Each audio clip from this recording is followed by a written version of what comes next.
Oo. Wala. Kung walang kapasyahan ang ating NBank by June 30, at kung walang naging TRO galing sa Supreme Court on the decision of the COMELEC and Bank, palagay ko ang uupo si Uy. Kaya Uy. kailangan Naku, yari siya dyan.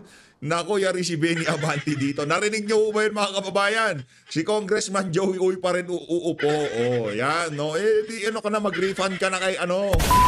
Ako, yan ang nga ho ba sinasabi natin. Sunod-sunod na kamalasan ang inabot nitong si Benny Abante. Yan ang napapala ng mga mayayabang at arrogante. Hindi ho umobra yung pagmamaniobra nila o yung tangka nilang pagdidisqualify dito kay Congressman Joey Uy. After all, siya rin pala ho ang uupo pag nagkataon dyan sa 6th District ng Maynila. Pero bago ho natin pag-usapan yan, mga kababayan, isa-like at subscribe. Masaya na ho tayo dyan sa mga gusto sumali sa ating community. Yung join button, nandyan lang ho sa baba. Ayun na nga, nagmamakahawa na ho itong si George Garcia. Eto ho, mga kababayan, nagmamakaawa na ho itong si George Garcia. Eto na ho, ito. Lakayan lang ho natin. Ayan. COMELEC, balak i-apila ang desisyon ng Korte Suprema na nagbabawal na mapalitan ang second placer ang mga disqualified na nanalong kandidato. Balik mo na lang yung bayad. Kayo naman, kukubra pa talaga. Anak ng toko, balik nyo na lang yung binayad para wala tayong maraming pinag-uusapan dito. Naglabas na ng desisyon ng COMELEC, hindi pwedeng nagsalita na tao Pambihira ka naman, COMELEC Chairman George Garcia. Nagsalita na ang mga kababayan natin dyan sa 6 na distrito ng Maynila. Ang gusto nilang magrepresenta sa kanila sa Kongreso, walang iba kung hindi ang si Joey Uy. Hindi si Benny Abante. Huwag nyo hong baloktutin, huwag nyo hong palipitin ang kagustuhan ng sambayanan dyan sa 6 na distrito ng Maynila. Tigilan nyo na ho yan. Hindi ho maganda yan. Ang dami nyo hong problema sa totoo lang. Marami pa hong katanungan na hindi nasasagot ng Commission ng Eleksyon, ng iyong tanggapan. Sagutin nyo ho muna yon bago kayo mag-apil. Di ba, imbis na ipaliwanag nyo kung anong nangyari doon sa 16 million na overvote, inuna nyo pa yung pag-apila sa Korte Suprema para paupuin lamang si Benny Abante. Pambihira, pagka nga naman tinamaan ka ng magaling, imbis na ipaliwanag nyo kung para saan yung consolidation server na yon, kung anong nangyari sa loob ng consolidation server na yun, inuna nyo pa talaga ang pag-apila sa COMELEC para mabigyang daan ang pagpapaupo kay Benny Abante bilang congressman ng 6 na distrito ng Maynila. Talaga naman, ibang klase ho kayo, ang kapal ng pagmumukha nyo, COMELEC Chairman George Garcia. Ibang klase ho kayo, walang kasing tindi ang kapalan ng mukha nyo. Dito nagdudumilat na ang ebidensya na meron ho talagang nangyayaring courtesy call dyan sa tanggapan nitong si Benny Abante. At doon sa huli nating nabasa nga post, kaugnay dyan sa mga na yan, pagdidisqualify, di umano, itong mama na to, noong nakaharap niya yung mga DDS vlogger, ang sabi niya, hindi naman talaga uupo yang si Joey Uy. Tapos ang sabi, sino uupo? Tinuro daw niya sarili niya. Hindi pa pumutok ang balita na disqualify itong si Joey Uy, itong si Benny Abante, nag-aangas-angasan na daw di umano na sinasabi niya na hindi naman makakaupo yan. At nung tinanong siya, di umano, tinuro niya ang sarili niya na siya ang uupo bilang congressman na 6th District. Marami hong nangyayaring kababalaghan dyan sa nagdaang eleksyon. Kaya ngayon, maliban dyan sa nangyayaring kaguluhan sa gitnang silangan, meron din ho tayong problema dito sa ating bansa. Una na dyan, hindi na ho talaga naririnig ang tunay na boses na sambayanan. Kahit dyan sa senatorial election, maniniwala ho tayo dito sa PH Update, malawakan ang nangyaring dayaan dyan. Maraming nag-courtesy call sa tanggapan niyan si George Garcia. Hindi ko alam kung tigma magkano ang binanggit niyang halaga dyan sa mga nag-courtesy call na yan. Kasi base dun sa una, nag-expose sa kanya, 300 million daw ang binanggit niyang garapalan na ho, dahil pa ho niya si Andy Bautista. Yun ho ang ating nakikita dito. Kaya naman, COMELEC Chairman George Garcia, bago ho kayo umapila, bago niyo iapila ang desisyon ng Korte Suprema, sagutin niyo ho muna paano nangyari sa loob ng napakahabang panahon, sa loob ng paggamit natin ng ang tawag dito, automated election na yan. Ngayon lang tayo nagkaroon ng 16 million overvote. Ngayon lang ho, hindi ho natin alam. Baka ilinabas na resibo ng makina, naboto natin, tapos bilang pala, overvote, dahil Duterte nang binoto natin, di ba? Malamang sa malamang, yung mga kandidato ni Tatay Digong, karamihan ho dyan nanalo. Naniniwala ho tayo dyan. Nanalo karamihan dyan. At yung bilang nitong si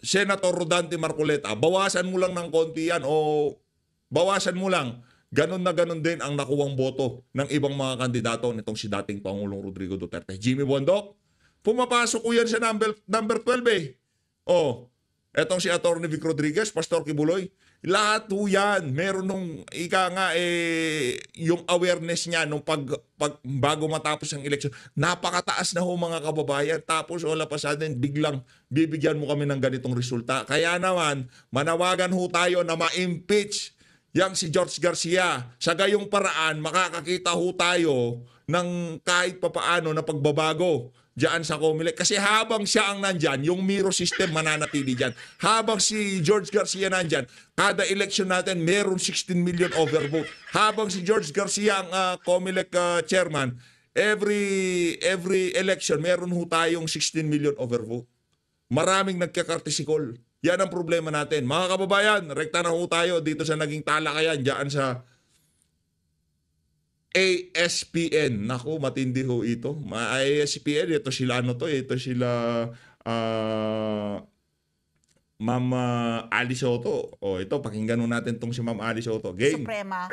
Sana soon ay ako'y imbitahin niyo naman kasi ako dyan sa studio ng mas maaga. Sige. Next time come into the studio live and in person tayo. Para ito na. Yes, mga ate. Napatawag kami, isa sa mga nais namin talakayin, itong inilabas na desisyon ng Korte Suprema. It was, I believe, promulgated in last April, pero made public April lamang 22. Yes. ngayon na June. Pero ito nga, May 2022 elections pa pala ito. Palatag, para lalong maintindihan ng ating mga kababayan, palatag muna ng facts of the case. Because nga, ito, yung narating pong desisyon ng Korte Suprema abandoning a previous ruling. Nako. Ang pinagmulan po nito, bunsod ng nung election pa, nung May 9, 2022. Palatag muna ng facts of the case, Attorney Al. Oo. Ganito, no? Ang kaso, para ding maliwanag, kasi issue sa ngayon kung applicable siya sa mga congressmen and women. Kasi itong kaso ay local official ang tinutukoy. No? And number two, naalala mo nung nasa law school pa tayo, Ate Ali, yung rule nung nasa law school tayo, yun ang rule na ngayon ng Supreme Court. Yung succession. Okay, kasi ang rule, dati kasi walang second placer rule eh. Ang ngayon lang, ito lang mga 20 years nagkaroon ng rule on second placer. Kaya ang ginawa ng Supreme Court ngayon ay bumalik sa dati. So yung bumalik sa dati. So ang dati na ngayon ay wala ng second placer, kaya kung sakali mang ma-unseat ang isang nanalong governor or mayor dahil hindi pala siya kwalipikado, siya pala ay gumawa ng isang election offense.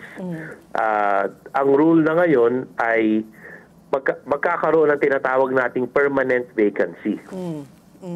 At ayon sa ating local government code, pag merong permanent vacancy, ang mangyayari kung mayor ang halimbawa mayor ang pumanaw or mayor ang na-disqualify, si vice mayor ang magiging mayor. Okay. Kasi ang nangyari before this ruling ay kung ikaw, si mayor pala ay hindi pala citizen or si mayor pala ay hindi of age or hindi resident. And therefore, he or she was never a candidate in the first place. Si second placer, ang effectively the first placer, kaya hindi si vice mayor ang magiging mayor. Pero mabanggit ko lang din sa facts of the case, kung 8 votes lang, ang 8 justices lang ang bumoto in favor of the abandonment of the second placer rule. No? Merong 5 nag-dissent at merong 2 nag-abstain. Kaya meron pang chance na mag-second look ang ating Supreme Court kung ibabalik ba nila talaga sa dati or ibabalik nila yung second placer rule. So attorney, that's okay no if let's say nga the positions, let's say for governor, may vice governor na pwedeng umakyat, mayor, pero let's say congressman, 2 o 3 kayo na naglaban-laban, tapos yung nanalo, yung or pinakamataas is disqualified. So yung succession, hindi yung second placer rule, will that follow? Kasi hindi ba automatic or kailangan na naman gumawa ng eleksyon? Pag una applicable ba tong case sa congressman or woman, no? Yeah. Marami nagsasabi na hindi dahil ang kaso ay patukoy lamang sa local official dahil sa issue nga ng tinatawag nating succession. Pero debate, lumalabas na hindi yan settled issue whether applicable sa congressman.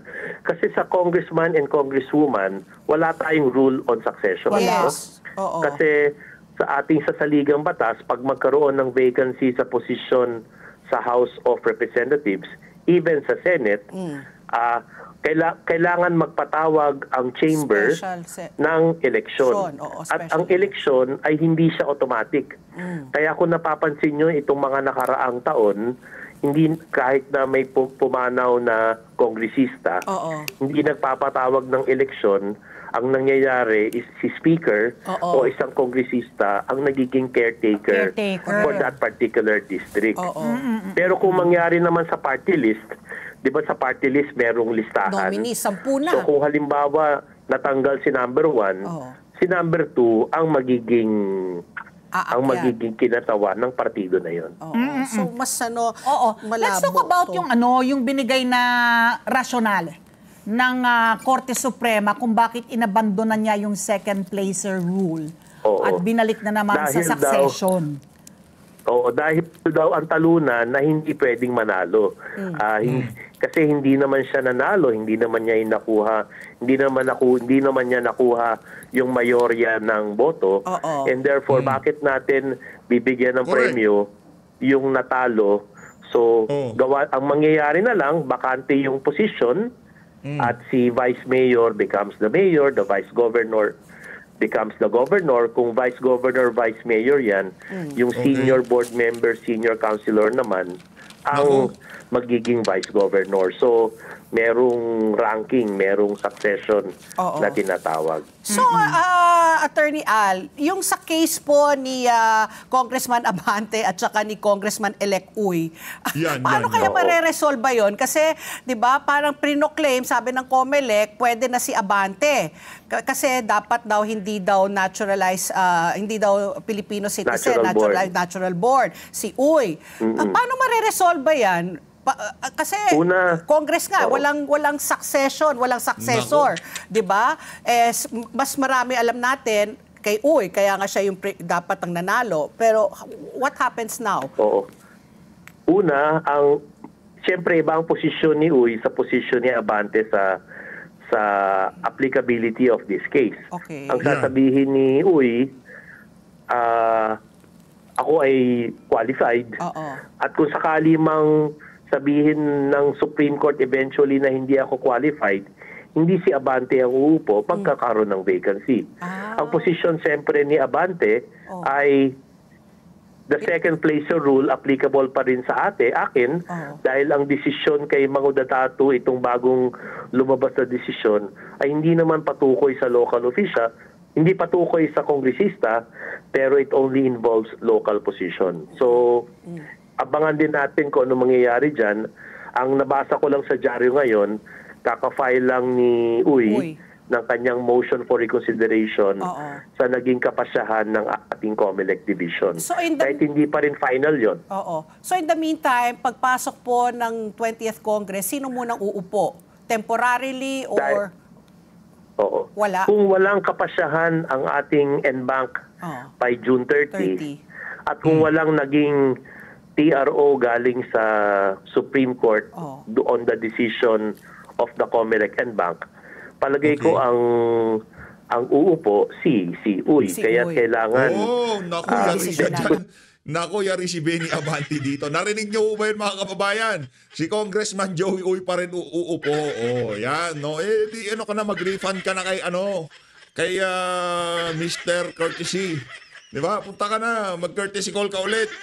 Hingi ka na ng refund. Kung sakali mang may desisyon ang NBank in favor of Uy, then si Uy ang uupo. Kung magkaroon ng decision ang NBank in favor of Abante at walang TRO, then si Abante ang uupo. So, abangan natin ang susunod na kabanata, which may not come, which may or may not come anytime soon. Kasi ito palang kaso ni mga dadatu, kung saan naglabas ng decision nga ang Korte Suprema abandoning itong second placer rule. Parang 5 araw lang uupo yung Vice Governor. Tama ba yun?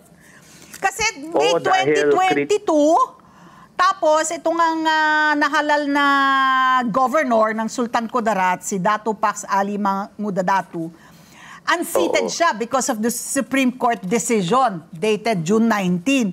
Pero sa June 30, parang 5 araw lang uupo, no, itong Vice Governor na si Raden Sakaluran. Pero dito sa 2025 elections, ang nanalong governor, si Dato Pax Ali Mangudadatu ulit, no? Oo, kaya't short-lived if ever yung kanyang victory. And at the same time, ito nga, ang balita ko, COMELEC will file an MR regarding that case. Kaya ngayon ang COMELEC medyo hilo. Anong gagawin nila sa mga pending cases nila na yung iba nakapoised na sila to proclaim the second placer because of the previous doctrine, no? Kaya medyo hirap ang COMELEC ngayon kung will they follow the Mangudadatu case or they will not follow the Mangudadatu case, or they will wait until their MR is resolved. So medyo hirap ang sitwasyon ng COMELEC at this point. Yun nga gusto niya, di ba, mag-file ng MR, motion for reconsideration, kasi gusto rin niya humingi ng ng paglilinaw mula sa Korte Suprema. Talking about, if I may lang, talking about rationale ng Korte Suprema kung bakit nila inabandona yung second placer rule, na binaliktad nila yung kasi sa Halos-Hos versus COMELEC naman. Gusto ko din malaman ano naman yung lohika ng Korte Suprema noon. Ito yung inabandon nila kung bakit dapat second placer rule noon. Correct. Kasi halimbawa, hindi ka pala citizen. Sabi mo ikaw ay citizen, nagsinungaling ka sa iyong certificate of candidacy. So you were never a legitimate candidate in the first place. Niloko mo pa ang taong bayan. And therefore, lahat ng boto mo ay mababaliwala. Kaya effectively, the second placer is the first placer dahil yung boto ng first placer nabura. As if hindi siya tumakbo. Pero kahit siya ay tumakbo at binoto ng taong bayan. Kaya void daw from the very beginning yung kanyang certificate of candidacy. He or she was never a candidate. Therefore, ang natitirang kandidato yung second placer. Kaya siya ang first placer. So Attorney Al, you mentioned nga yung Supreme Court decision, it wasn't unanimous, 8-5-2 ang lumabas. Correct. So what happens now? It's COMELEC who's going to file for a for motion of reconsideration nga for the MR. And will the Supreme Court be able to come out right away with the decision? Kasi nga, 'di ba, ang COMELEC hinahabol nila by June 30, 'di ba? Kung hindi after that, ililipat na po yan talaga sa korte kung sino yung nararapat na panalo. Meron bang, pwede ba ang Supreme Court na sumunod sa isang timeline because of the urgency, because of the issues? Well, sana nga maglabas kagad ng... Una, hindi pa natin alam kung kailan magpa-file ang COMELEC na kanilang MR. Number 2, mahirap ang unahan ng ating Supreme Court kung kailan nila magdidesisyon. Naalala nyo yung ang daming TRO nun, kaya nag-reprint ang COMELEC ng balota. Kaya baka mangyari ngayon, lumipas ang June 30 at walang decision on the motion for recall ng ating Supreme Court at nag-umpisa na nga ang bagong termino ng ating mga nahalal na mga officials. Kaya't ilang araw na lang, June 24 na. June 30 sa Monday. 6 na araw na lang. At ang aking pakiramdam, baka wala pang ang MR. Hindi natin alam kung magpa-file today. And palagi ang aking pakiramdam, baka walang decision on the MR by June 30. Nako. So, when we factor in yung proclamation at oath of office, ano ba yun? After proclamation, the COMELEC loses jurisdiction. Tama ba ako? Ganon? So how does this play with the entire scheme of things? Yung losing jurisdiction, mas relevant siya para sa isang kongresista. Okay. Kasi meron tayong tinatawag na House of Representatives Electoral Tribunal. Pero according to the Supreme Court, may 3 requirements. Una, nakaupo ka na. Number 2, nag-oath ka na. At number 3, naproklama ka na. Ang problema, lahat ng ating kongresista, di ba lahat sila nag-oath before the Speaker sa kaumagahan ng State of the Nation address. Kaya ang mangyayari, magkakaroon ng jurisdiction pa rin ng COMELEC until the SONA. Pero after the SONA, House of Representatives Electoral Tribunal na. Kaya medyo manipis ang ating oras para otherwise, mawawala na nga ang COMELEC ng jurisdiction. Halimbawa, itong nangyari kay Congressman Abante at Congressman Uy, ang mangyayari, kung walang decision by SONA, then HRET na ngayon ang magpapasya. House Electoral Tribunal. Ang isa pang ang Pat P, hindi pa final and executory. Pwede pa Etong mag-appeal. ruling kasi pwede pa mag-appeal. So, so parang ang application ba niya retroactively? Because up to now, pending pa di ba? Or until after the decision becomes final and executory? O yung mga pending cases ngayon. Halimbawa, pending pa ngayon ang nasa NBank, nasa COMELEC NBank, nasa COMELEC Division. Di ba, ang mga Supreme Court decisions kailangan sundin Kaya effectively, kung walang final decision by that time maglabas ang Supreme Court ng kanyang resolution sa motion for recon, yun, talagang nasa dilema ngayon ng COMELEC. So wala pa yun, walang sagot yun, kung it can be retroactively applied or prospective in the future na lang. Walang naging ganong pronouncement in the Mangudadato case kasi that particular case pertained to Mangudadato. Kaya ang tanong is, how do you apply that principle, that new doctrine, for pending cases and in the future? Yung mga dati nang nakaupo na second placer, hindi mo na magagalaw yun kasi final na yung decision regarding them. Pero yung mga pending pa yung cases, yung mga pending pa ngayon, baka kailangan mo nang sundin or madili. Again, ang hirap ng sitwasyon ng COMELEC ngayon. Mahirap. I was going to ask Attorney Al, but then you bilang isang election lawyer, ideally, ano ba dapat talaga? Dapat yung second placer rule or dapat i-abandon na yun? Ano ba talaga yung nararapat? Kasi nga, parang paiba-iba depende sa ihip ng hangin, depende sa komposisyon ng mga Supreme Court justices.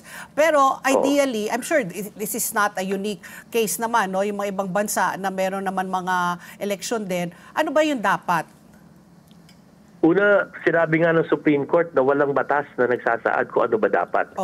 Kaya ang ginagawa ng Supreme Court, gumagawa siya ng kanyang sariling interpretasyon kung ano ba ang dapat. Kaya mahalaga siguro, bahagi ng electoral reform, sana magkaroon, na magkaroon ng maliwanag na batas tungkol dito. No? Kaya unfortunately, right today, there is no law. Kaya subject to interpretation, and Supreme Court, may mga pagkakataon na nagbabago-bago nga ang kanilang pagtingin dahil nagbabago ang komposisyon ng ating Supreme Court. My good life. Parang, and what happens to the principle Depende that sa ang decided cases ng Supreme Court form, Oo. so, di ba, part Kaya of the ngayon, law ang of the mga- land? Kaya kung mga abogado, siyempre, bawat may kanya-kanyang panig, they will advocate for the interest of their client. Of course. Whether about the second placer rule still applies, or we should follow now the rule that there's no second placer. So, kanya-kanya ngayong advocacy ang mga abogado para sa kanilang mga kliyente. So paano yon, Attorney Al? Dapat ba yan ilagay sa ating Omnibus Election Code para maging klaro na rin yan? Pag kung kunyari amendahan, para mas maging klaro? Napapanuhan na talagang magkaroon ng electoral reform dahil una, walang batas about social media, using it for campaign. Number 2, ano ba ang definition ng kandidato? Number 3, ito na nga ang issue ng second placer rules. So kailangan talaga magkaroon ng major overhaul ng ating batas tungkol sa eleksyon. Medyo outdated Jurassic na. Outdated na. Isasanga ko lang, with your permission, Attorney Al, doon sa kaso po ng former President Rodrigo Roa Duterte, who we all know talagang won by landslide victory, no? Davao City Mayor. Pero hanggang ngayon, nakadetini pa sa The Hague, sa the Netherlands, yung, I don't know, up to now, as we speak, parang hindi pa yata siya nakakapag-oath of office. Tama ba ako? Hindi pa. So, paano po yun? Paano po yun? Na what happens if he is unable to take his oath? Maliwanag sa Omnibus Election Code na pag hindi ka nakapag-oath for 6 months, no, that's considered an abandonment. Hindi ka na makakaupo ulit. Hindi ka na makakaupo. Unless merong quote-unquote justifiable reason. So, yun na naman, may qualifier na justifiable reason ba yung pagkakadetain sa ICC, and therefore, kahit hindi ka nakapag-oath within 6 months, you're still the mayor. The other issue is, assuming nakapag-oath, may pumuntang konsulado sa ICC, nakapag-oath siya. Pinayagan. Ang tanong ay, mapaperform ba niya yung kanyang function? Remote control. Some will say, pwede naman ngayon, at this day and age, pwede namang remote control ka mayor. Work from prison. Work from home. Correct. Work from prison. Hindi, madam. Work from Australia. Kayo So, naman. Patpi! Yun naman talaga. Bago yun, Imbis na WFH. WFP. The other view is, how can he possibly perform? Ang harsh nyo naman, work from prison. Work from Australia. The functions of a mayor kung wala siya, hindi siya physically present sa Davao City. So, and therefore, meron ng permanent vacancy. Ang tanong ngayon, si second placer ba ang magiging mayor or si vice mayor ang magiging mayor? So, so medyo konektado itong nangyayari, itong second placer rules dito. So ito, Attorney Al, may phone-in question yung classmate ko, si Maros Ancheta. Tinatanong niya, ang Supreme Court rin ho ba magdidesisyon sa citizenship ni Uy? Kasi 'di ba 'yun ang ginagamit na sa kanya, sinasabi niya based sa 1973, mother niya Pinay, although yung tatay niya Chinoy, pero dito siya pinanganak. So sino magdesisyon noon? Supreme Court rin ho ba? Ultimately, Supreme Court din yan. Kaya naman ang second division, di ba sinabi na hindi siya citizen, kaya nag-file na siya ng MR, I think kahapon, ayon sa dyaryo. Kaya ngayon, pending yun, magdidesisyon ngayon ang NBank. Kung sino man ang argabyado sa desisyon ng NBank, definitely aangat sa Supreme Court to determine whether qualified ba si Uy or hindi, whether natural-born citizen ba siya or hindi. Okay. Kaya pero di ba pag basta yung born in the Philippines, hindi ba yun automatic na Pinoy ka? Yun nga, kaya may dispute kasi marami nagsasabi, bakit ngayon nyo lang inalungkat yan? So, naging konsel na ba siya? Di ba? Parang ganon? Nagsilbi na siyang... Kaya, again, right now, there's a controversy. Parang yung kay Alice Guo, di ba, nung nanalo siya, wala namang... yun wala naman nag-file ng kaso. So, ang issue doon is whether or not Filipino citizen yung nanay niya when he was born. Oo. I think may mga factual issues dito and hopefully magkaroon ng trial ang COMELEC to determine the factual issues. Kasi yun naman, kasi for Congress, for House, for Representative, kailangan natural-born citizen. Hindi pwede ang naturalized. Okay. Last question, Attorney Al. Kasi di ba sa United States, sa Estados Unidos, regardless of your citizenship, basta you were born in the United States, automatic nagiging US citizen ka. Dito sa Pilipinas, regardless of the citizenship of your parents, do you become automatically a Pinoy citizen or you carry the citizenship of the mother? Ano ba yung sa atin ruling? kasi dugo ang sinusunod. Sa US lugar. Kaya iba. Kaya sa atin, kahit saan ka pa pinanganak, pero ang parents mo ay magulang nanay mo. Lalo na, Pinay. Nanay or tatay ngayon ay Pilipino. Then, kaya nga yung mga nanay and tatay na Pilipino pinanganak sa States, yung anak, nagiging dual. Kasi Pilipino siya dahil dugo, pero pinanganak siya sa States and therefore lugar. Kaya dual siya. Ayun. Okay. Maraming salamat, Alam mo, Attorney Al. Parang ang dami parang pending cases. Ang isa sa binalita mo recently, yung disqualify din doon sa nahalal na mayor ng Silang Cavite ba? Yung sa Silang. Alston Kevin Anarna. Siya naman, dinisqualify. Annulled yung kanyang proclamation as Silang Mayor-elect kasi ang Office of the Ombudsman naman, ang isa sa parusa niya, perpetual disqualification from public office. So ito, regardless, ang upo ngayon is following, ito ba, masusunod na yung decision ng Korte Suprema dito? Na yung yung vice? Kasi yung, ang issue ngayon kasi final na ba yung decision ng Ombudsman? Alam natin na pwede ring i-apela yan. Alam natin na meron pang trial sa Sandigan Bayan. Kaya't ang tanong ay kung pwede ka na bang ma-disqualify or ma-unseat kung pending pa yung kaso mo sa Supreme Court, sa Court of Appeals.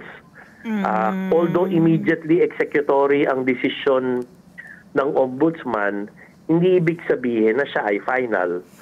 Kaya't yun ang argumento ng mga may pending case sa Ombudsman. Oo nga, sige, tatanggal ako bilang mayor dahil immediately executory, pero hindi ibig sabihin final na yung decision na yun. And therefore, dapat ako ay makaupo pa rin. So, again, dalawang panig na naman yan. Yung iba nagsasabi, yun nga, kaya nagkaroon ng mga TRO ang COMELEC noon eh.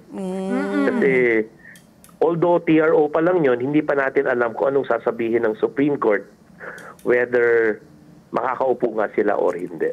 Last pahabol, PS forgot something. Ang trabaho kasi ng COMELEC, kapag tumanggap sila ng Certificate of Candidacy, ministerial lamang. Tatanggapin nila yon. Pag si Joey Chuauy claims that he's a Filipino citizen, tatanggapin nila as is yun, Wala sila they do not have the power to look into even, totoo ba na Filipino citizen ka? Magpatunay ka nga na Filipino citizen ka. Yung parang, do you agree na... Kailangan may kaso. Kailangan kasuhan siya pagkatapos siyang, nanalo na at lahat? Or even before the elections, pwedeng questionin nung... Yun nga nangyari kay Alice Guo eh. Yun nangyari kay Alice Guo, walang nagkaso, nakaupo siya, nagkaroon ng Senate investigation, naungkat yung citizenship niya, kinasuhan siya ngayon. So hanggang ngayon, pending pa yung cases niya. Hanggang ngayon. So ganun din kay sa iba pa, na nag-file ka ng COC, tinanggap, ngayon inuungkat yung issue ng qualification mo. Naku, ang gulo. Ang gulo. Magulo talaga mga kababayan. Ginulo ni Benny Abante. Magulo talaga yung mama na yan. As always, maraming salamat to sa pagsuporta sa PH Update. Mag-ingat to kay lahat. Mahalin natin ng Pilipinas. Magulo talaga yan si Benny. Magulo yan.